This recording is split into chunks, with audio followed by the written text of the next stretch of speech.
Utah and Oregon about to crank it up now.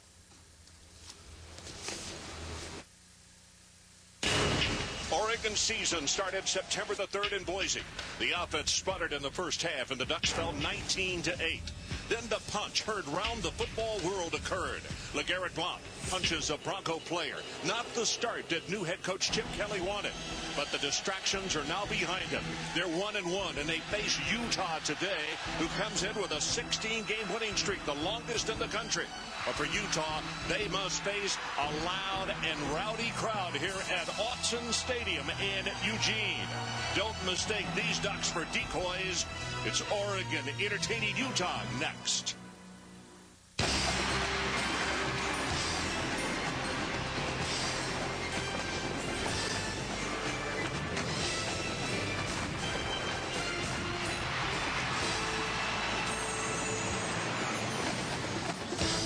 This afternoon from Eugene, Oregon, we bring you Utah versus Oregon.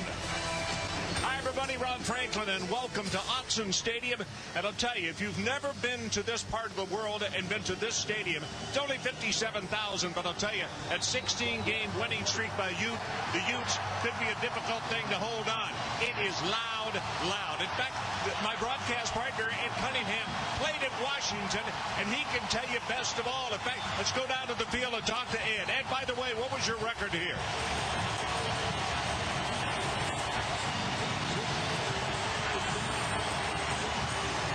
It is so loud down here, Ron, I literally could not hear you. The volume is as loud as it will go in my right ear, and I could not hear the question, but I know you were making fun of me. I was 0-1 in this building, but boy, has it changed. When I played, there was about 40,000. Now, as you mentioned, 57,000. And I have to say, in the Pac-10, this is now the hardest place to play in the entire conference. It's bad news for Utah on the health front. Matt Asiata, a game time, literally right up to game time decision with a shoulder. So that puts even more pressure on Terrence Kane. The junior college transfer quarterback will be making his first start in a very tough road environment today at Autzen Stadium. Now, for Oregon, of course, with Blount out, it all starts to fall on Jeremiah Masoli, the quarterback, but he needs help. This offense has not been great in the first 2 weeks. Expect Masoli to run the ball more to take over for the loss of LeGarrette Blount. Alrighty, so as Oregon has taken the field, we get a good look at Chip Kelly, the new head coach. And as people who followed the Pac-10 know for sure, you know, he was the offensive coordinator here, so the landscape is not a brand new thing for him. So coming up, we are going to take a timeout, and when we return, the coin flip, and we are closer to Oregon taking on Utah. And there's Coach Whittingham, the head coach for Utah, 5th season for him, and he has done a marvelous job there. We've had rain all morning, but as they say at Autzen Stadium, it never rains, so nobody thinks about it. Chip Kelly there as he paces the sideline. Oregon wins. They have deferred to the second half, and it will be Beard kicking off. Wesson is the deep man, along with Smithson.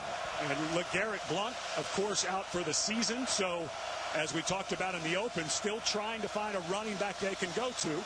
And we'll see how Masoli maybe becomes more part of it, which he did in the second half against Purdue last week. Here's the opening kickoff. High spinner, and it's short. Going to be taken at the 13-yard line. And out to around the 30, so good field position for the Utes as they take over offensively. First time this afternoon.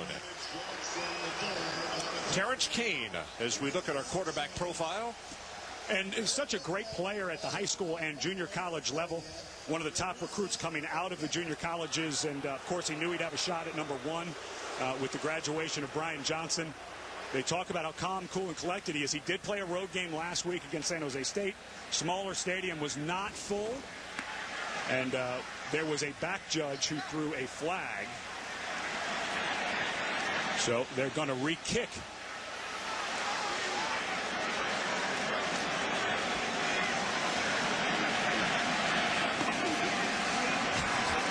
You know, we're trying to find out from the officials, a rare thing. You see Coach Kelly looking up. The ready for play was not blown. I told you it's loud. They probably thought they heard a whistle. Well, Chip Kelly just laughing his head off over there like, okay, we get to cover this kick again. And it was a lousy kick to begin with. So we'll do it all over again. So Beard prepares to kick it off. And if you just walked into the living room, it actually is the initial kickoff, but it's also the second one as the back judge got us off a little too quickly. Wesson and Smithson, the two deep backs. And another high spinner going to be a little bit better at the 6-yard line. Tackled as he gets to the 25-yard line. And our player profile as we get a little bit more of a chance to talk about Terrence Kane, junior college transfer. And he is out of Blinn Junior College, which is in the state of Texas. Yep, and standing right behind him is Matt Asiata, who is not going to come out for the first snap, has a shoulder injury, and they literally said right up until the game we were going to see how he feels. Ed, do you think, in watching him in warm-up, do you think that they might pull the blanket off of him and let him play some this afternoon? You think he's done? He looked sore to me, Ron. First play, Kane gets the pass away, throws it complete to the 30-yard line and a gain of 5, and it's David Reed. The impact players for Utah. Well, right off the bat, thank you, Mr. Reed, for making that catch. A very good route runner with very good hands. Eddie Wide, now, if Asiata's out, becomes the #1 back. Had a great camp. They expect big things out of him. And Jeremy Brooks is great in space. If they can get him in the ball on some screens, some reverses, he can make a lot of people miss. It's Eddie Wide in motion, resets to the right side, and they hand it off to him, hit behind the line of scrimmage, going to be tackled at the 29-yard line. Tuquafu is the man who comes over to make the tackle, Will Tuquafu. And Tuquafu is a guy that Nick Aliotti, the defensive end, right here, they need a big deal out of him. Now, he comes down. Now, watch, Utah will run that play again, and if Tuquafu comes down, now the quarterback Kane will keep it. So they've got to be careful and make sure a safety's behind him if you're Oregon. Third down, and they need to take it to the 35-yard line to keep this drive going. Kane, lots of time, now going to run it, and he's dangerous in the open field, and he is going to be close, but I'm not sure he got the first down. In fact, from where the line judge has come over to put a foot down, he missed it by a yard. Paysinger on the tackle. And it's such little things early in the season. Remember all of the people that Utah lost. We mentioned Brian Johnson, their top 3 wide receivers. That time, the tight end Brad Clifford. If he turns around and gets a block, I think Kane picks up another 10 or 15 yards, but they don't have the feel for each other yet. Back at a single safety is Walter Thurman III.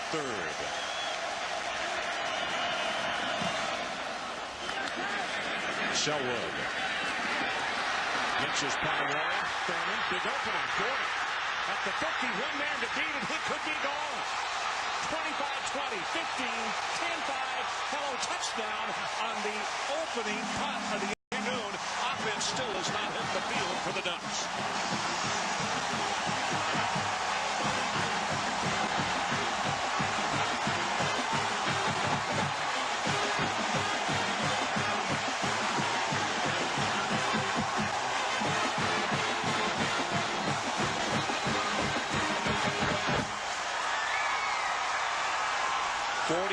Yards in the punt, 78 on the return. Thurman had a touchdown last week on an intercepted pass. He is a defensive player and special teams guy that is so important, as you can already see, to this Oregon football team. And the bad news for Utah, 3 touchdowns coming into this game for Walter Thurman. The Ducks were 3-0 in those games, so not a good start for Utah. Morgan Flint with the extra point attempt. Knocks it home. Let's take one more look as we head to the break. Ed? Unbelievable blocking. A middle return set up by Oregon. You saw 3 Utah guys being driven to the ground cleanly. Those were clean blocks. Thurman, all he had to do was finish it.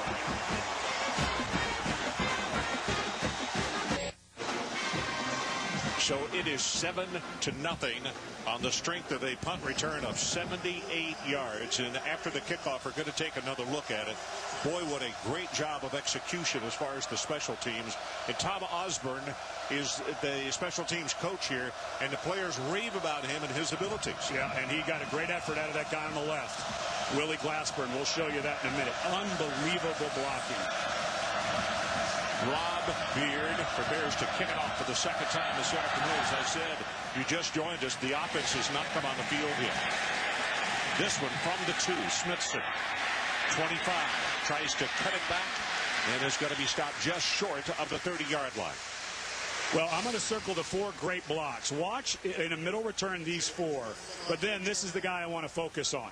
Number 17, Willie Glasper. Watch how he finishes this block. Hands are inside. It is not holding. He gets his helmet knocked off, gets a pancake block.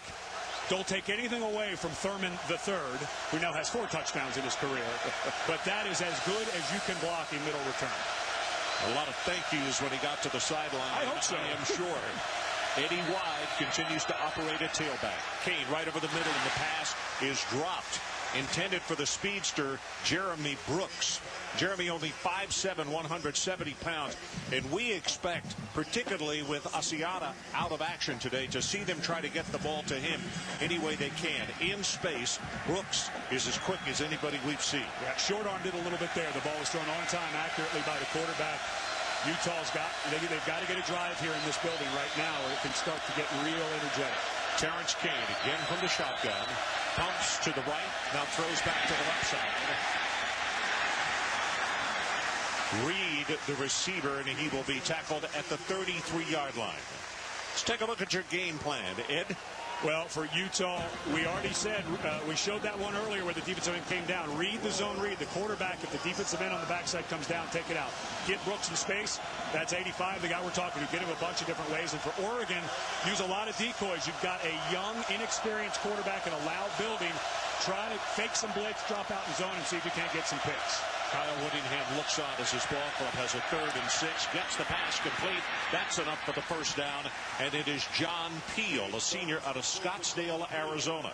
He had a huge fumble in that game last week that hurt them. But he's a very good blocker besides receiver. And a guy who battled injuries his entire career. He's a senior. This is his first real playing time that he's gotten.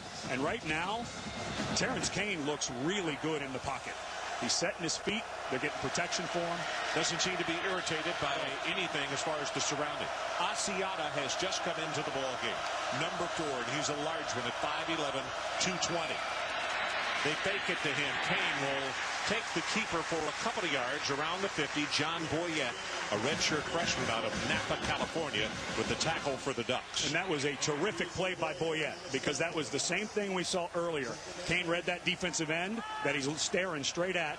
He goes down. Boyette's got to be there for the safety. Nice job by a young man with not a ton of experience. He was a quarterback in high school.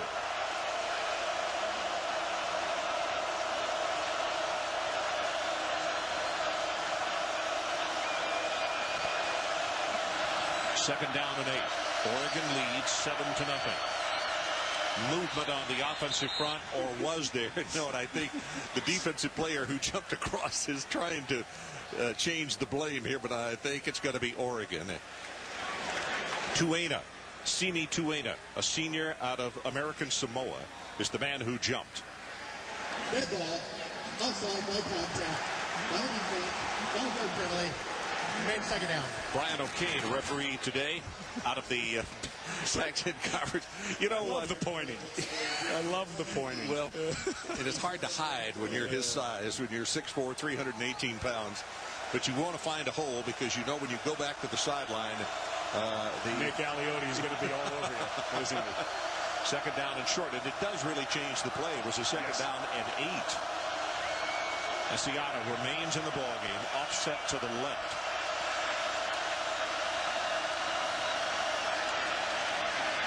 First carry, Asiata, and he will have a couple of yards and very close to the first down this time. Well, let's watch how he gets up. It was a shoulder injury against San Jose State. Didn't take much of a shot there, but this is a guy that this entire offense is relying on. Remember, they had Darrell Mack, the fantastic running back last year. He's no longer splitting time. He's averaging over 125 yards per game, so his health is key in this afternoon's game. Third down situation. He did not get it. Needs about a half a yard. And they'll hand it to him again. I don't think so. Well, the linesman, he's gonna get a generous spot here from where they're coming in to spot it, but it still is very close. Zach Clark, a junior college transfer out of Butler Community College. And I think you go for this. Looks like if it's not good, it's going to be a couple of inches. And he got it. Yeah, as I said, I thought they got a very favorable spot. And you hear the crowd booing over that. Well, there's one little red slice over here to the left that is flanked by orange and yellow that was clapping, but that's about it. There's some of the faithful that came over to try to cheer on the Utes, see if they can pick up win number 17 in a row, and also their 10th straight road win. Asiata remains in the game. And his head coach said when we visited him on the phone the other day, don't be surprised, as injured as he is, and we're telling him that he's hurt worse than he thinks he is. He said it's hard to keep him off the field. We know the kind of kid he is. Don't be surprised if he plays. And I walked up to Coach Whittingham right before the game, and I looked in and I said, what's the deal? And he looked me in the eye and he said, Ed, he may try, but we're going to wait literally right up until we go out for the first snap. Well, linebackers creep up, quick out pass, and it's overthrown to the right. We talked about Alioti just a moment ago. Nick, in his third term here in Eugene, Oregon. Let's go down to the field and listen to him in pregame warmups. Rise and shine. It's hitting time. Let's go. Let's go. This is beautiful football weather. Up pace. Let's go, Willie. No fight. November 5th through the 22nd. Rise and shine. It's hitting time. It's awesome. And this is beautiful weather. But, folks, that's the announcement they make here at Autzen Stadium. It never rains at Autzen Stadium. Little counter play goes inside the 40. Asiata now already with 3 carries. And who knows? You know, he may get a lather going here and may have a record afternoon. How many times have you seen that kind of thing? Brandon Blair made the stop for the Ducks. And now you're going to start hearing the noise. Except for that little slice of red, everybody's going to be screaming at Terrence King. Third down, line to net. He must take it to the 31.5-yard line.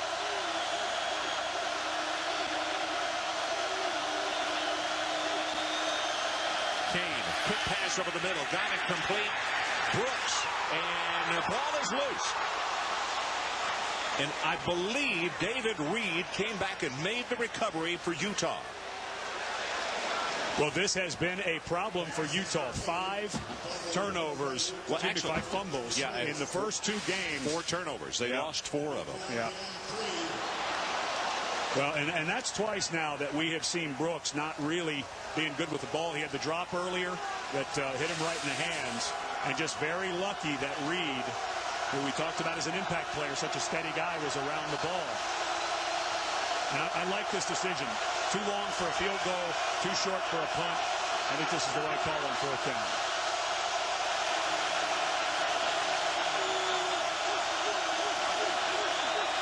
Fourth down, 31.5 is what they need. Look in pass. Oh, my goodness, what a hit. And a flag comes down in the secondary. And that was Javis Lewis on David Reed.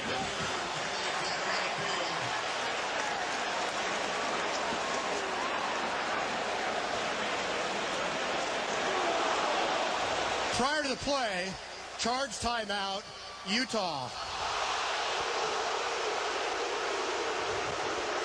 We'll take a break. 7-0, Ducks.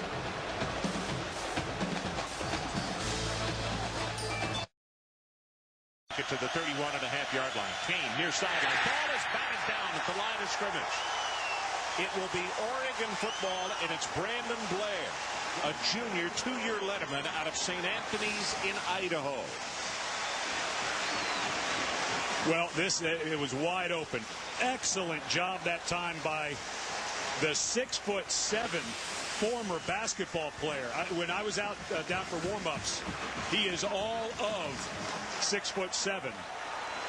And Chip Kelly, who lost his mind with the officials during the timeout because he didn't think that Utah got the timeout in time, gets the ball back anyway. First offensive snap for Oregon. Their score, which has them in the lead 7-0, came off a punt return. Pass up the near sideline, overthrown. And let's go back to the studio and check in on SC and Washington. All right, Ron, Taco Bell studio update. And the Trojans, who did start Aaron Corbett quarterback, by the way, waste no time. Joe McKnight, hero of the Ohio State victory, goes in for the first score. SC up 7-0, and they're inside the Washington 30 with a third down right now. Okay, Reese, thanks so much. Look forward to hearing from you this afternoon. And Masoli, as a flag comes down, the quarterback will keep the ball. Stevenson Sylvester forced him out of bounds. It's going to be holding against the Ducks, and not a good start offensively. Yeah, and this offense, 107th in the country this year, after an amazing two-year run with Chip Kelly as the offense coordinator. He remains number 54 on the offense. That's Jordan Holmes, penalty, the center. Replay second down. And after an amazing two-year run with Chip Kelly as the OC, now the head coach still calling plays. But it's this offensive line that has been so difficult to gel. Well, the player profile on Masoli, the quarterback, out of San Francisco, played at the Community College of San Francisco, and preseason first team in All Pac-10.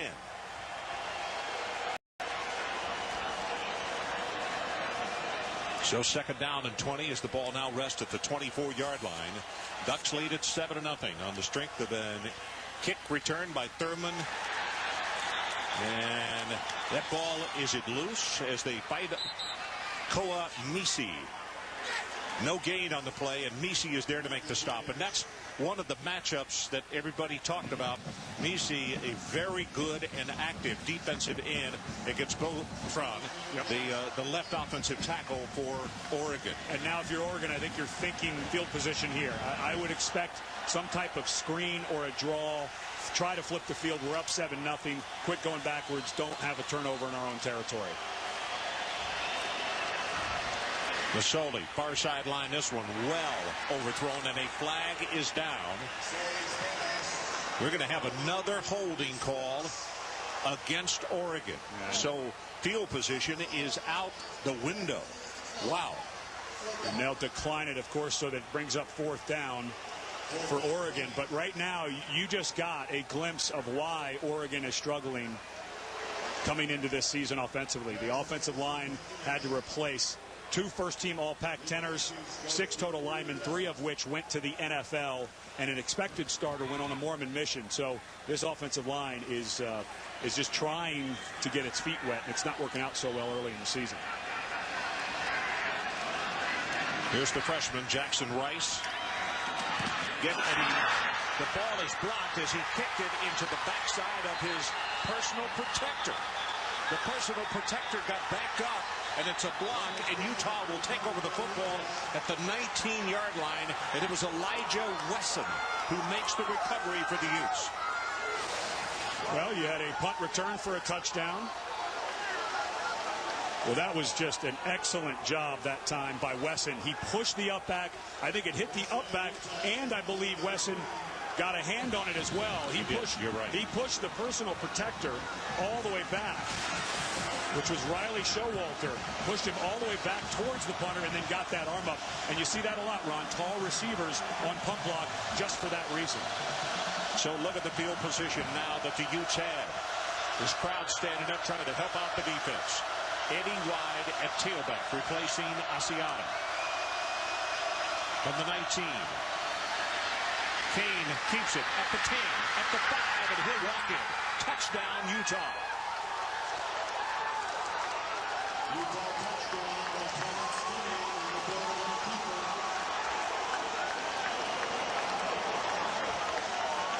What did we talk about right at the open of the show? The zone read. As he reads this defensive end comes down. It leaves that hole for the quarterback to run right up the middle. That was a perfect read on that zone read play. Quarterback looks at the backside end. He crushes down like he did a few plays before. Walks into the end zone. Joe Phillips knocks the extra point through, and we are tied at the 6:34 mark. 7-7, Oregon and Utah. We'll be right back. Holding called calls against the Ducks, and then a poor performance on the special teams as they block a punt, take it over at the 19, and Kane takes it in on the very first play after the blocked punt. Vroman to kick it off.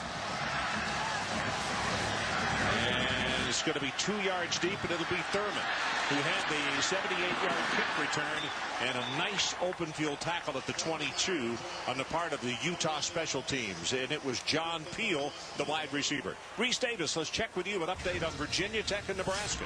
Ron, sort of a statement game for both the ACC and Big 12 North. Virginia Tech used the big return on the opening kickoff to set them up. Ryan Williams fouls in, sort of got 36 yards rushing, and the Hokies are up 7-0 late in the first. Tennessee held the ball for much of the first quarter. Long drive. They're tied with Florida at 3.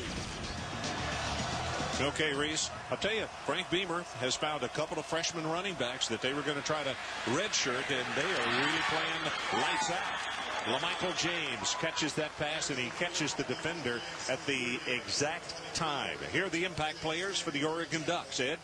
Well, it looks like Oregon is in their little hurry-up mode, so we'll blow through these with Jameer Holland, transfer from USC, very fast. Paulson may line up in the backfield some, and Rice, the punter, great leg, great accuracy that time. Before, not really his fault. You know, you get a guy pushed into your lap, you're going through, your eye on the ball, not really sure what's going on in front of you. Now this running play will be for about 4 yards out to the 29, and it'll be third down for the Ducks.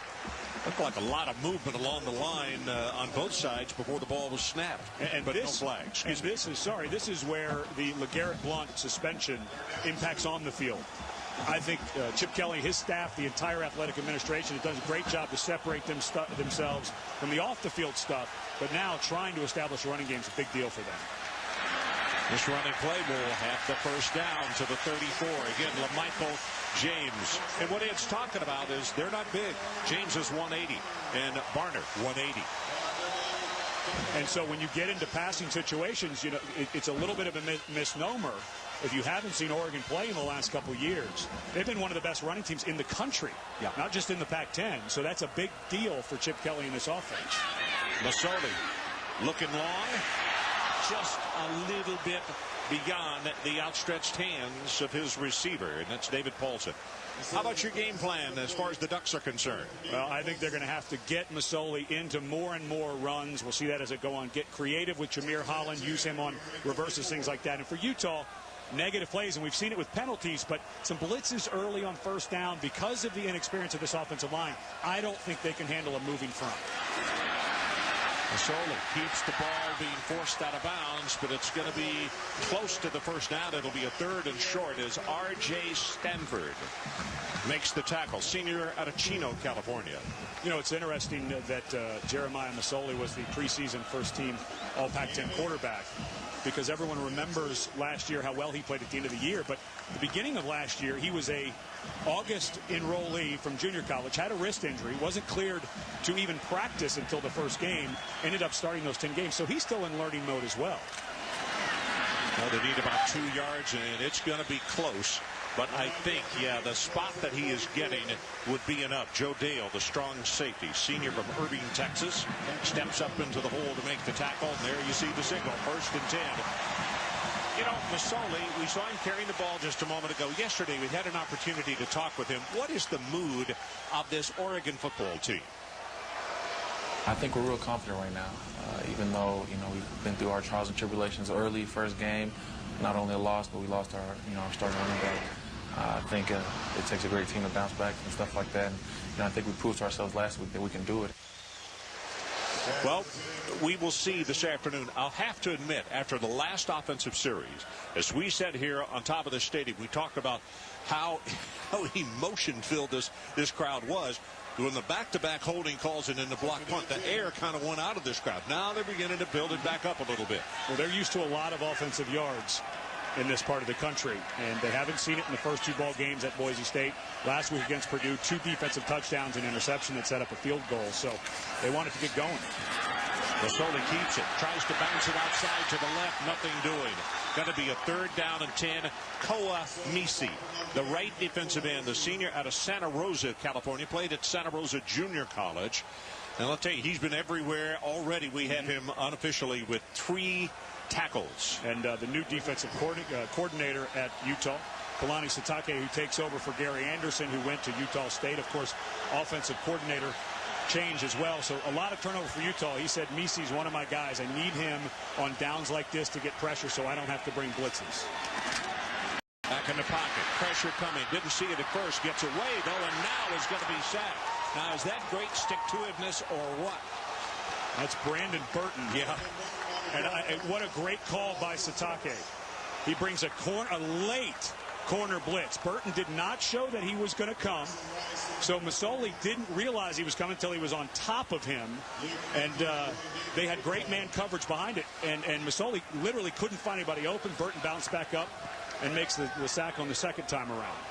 Burton, by the way, is out of Houston, Texas. Played his high school football at Clear Creek High School. Line drive, wobbly kick, very returnable. And this is Matthews. And good coverage as he is stopped at the 26-yard line.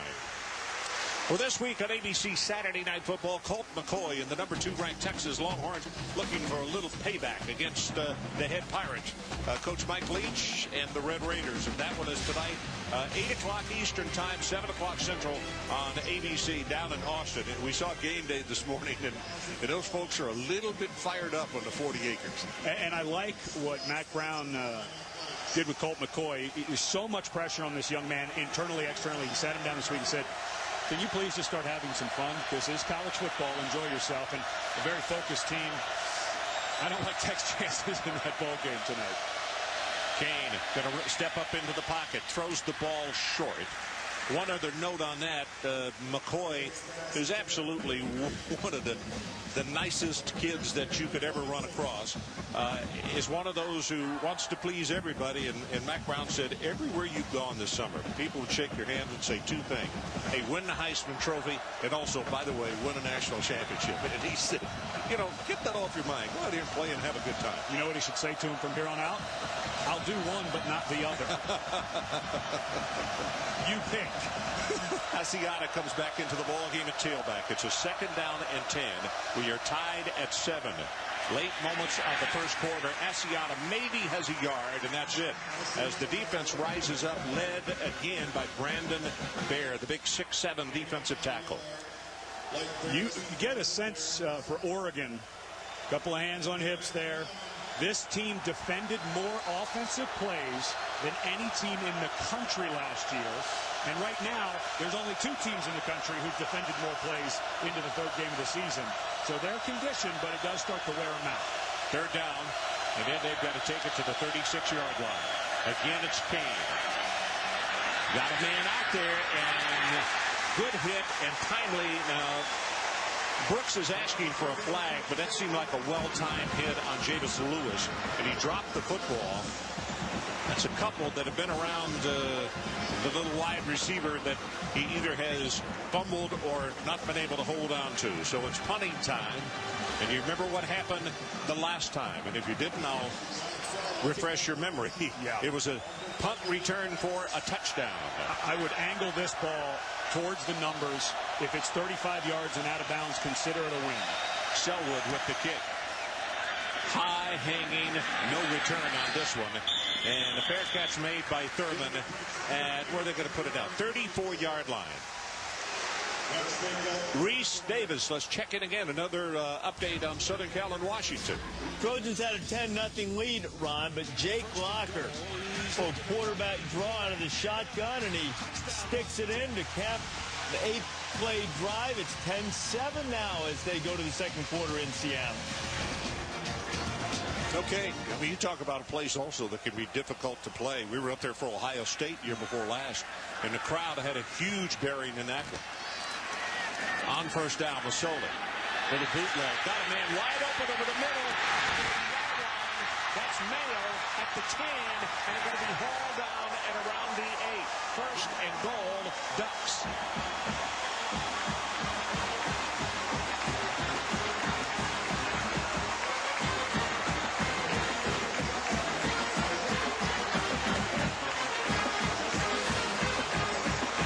Yards in. Excellent job by Masoli. The one thing that they're working on him, when he rolls out, he tends to stay on the front side of his read. That time he saw Mail cutting across, set his feet, threw a nice ball. I looked to me, pull it down, run, looked like he could pick up 10 or 15 yards, but they had Mail on the backside. Give Masoli credit for hanging with the play. Fumbled the snap, and he is going to be tackled way back at the 21-yard line. And please, my friend, tell me where the flag is. Utah, clearly, the left defensive end had come across the line of scrimmage before the ball was snapped. Derek Shelby. There is a flag. Okay. On the 5. Yep. All right. I couldn't see it way over there on the other side. That has to be. Replay first down.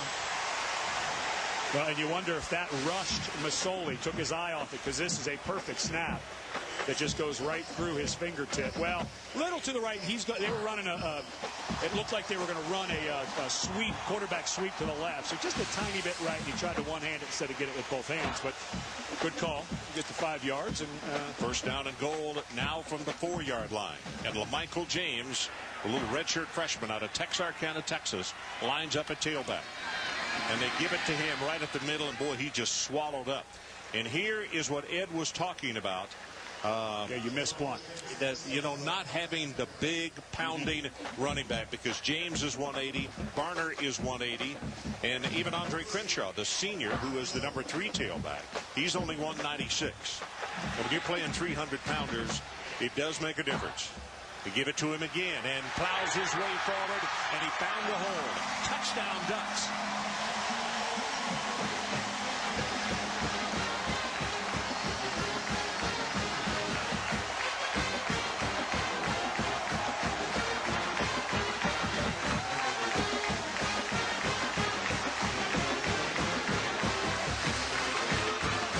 All the confusion with these guys not knowing where to line up, and they cut. That's right where they cut back. Was right where all that confusion was going on.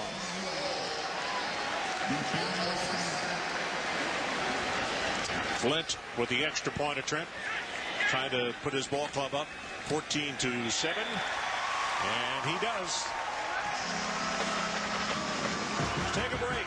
Ducks go back on top.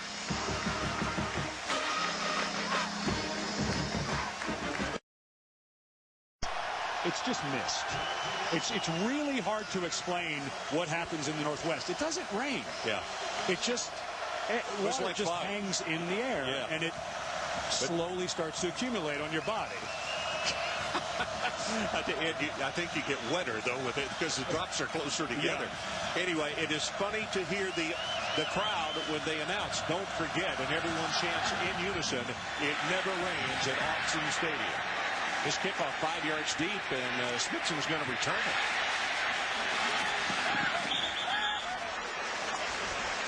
Out of bounds at around the 28-yard line, so a good return. Well, about the ball game we expected. Coming in, looking at both of these teams on film, they felt very even. Obviously, Oregon has a ton of questions to answer offensively. That was a wonderful drive, though. It was. I think that was a great answer, and I think they'll start to get some confidence. And now the question is, can Terrence Kane answer that? Because he's looked pretty good when he's been given time. Japru, the tight end, flips from the left side over to the right. Asiata being caught from behind, and he'll be stopped after a gain of maybe about a half yard. Tueda. Simi Tueda, a senior out of American Samoa, made the tackle for the Ducks. And Asiata looks a little tentative to me right now with that shoulder. And I understand why, but he is a 220-pound power back who's very good between the tackles, and he just doesn't look like he really wants contact. This time you can see Asiata leave the backfield, and that is him at the very top of the screen. So it's an empty backfield. Terrence Kane, the quarterback, the only person there. But he looks back to the sideline, and the ball is knocked down, and again, Jeremy Brooks is the third time. It's the third time, and for some reason he's getting really nervous when that ball comes, and he's got defenders all around him. And for the youths, this is bad news, because he is their most explosive player. He takes his. It's such a classic thing. A guy who's good with the ball in his hands wants to get to running, and he completely turned his head before that ball got there. So it's third down. Line to make is the 39 of Utah. Near sideline. The ball is knocked away. Almost caught by John Peel. And then the defender got a hand on it. And it's Talmadge Jackson III who made the play. Into the first quarter. Ducks by 7. We'll be right back.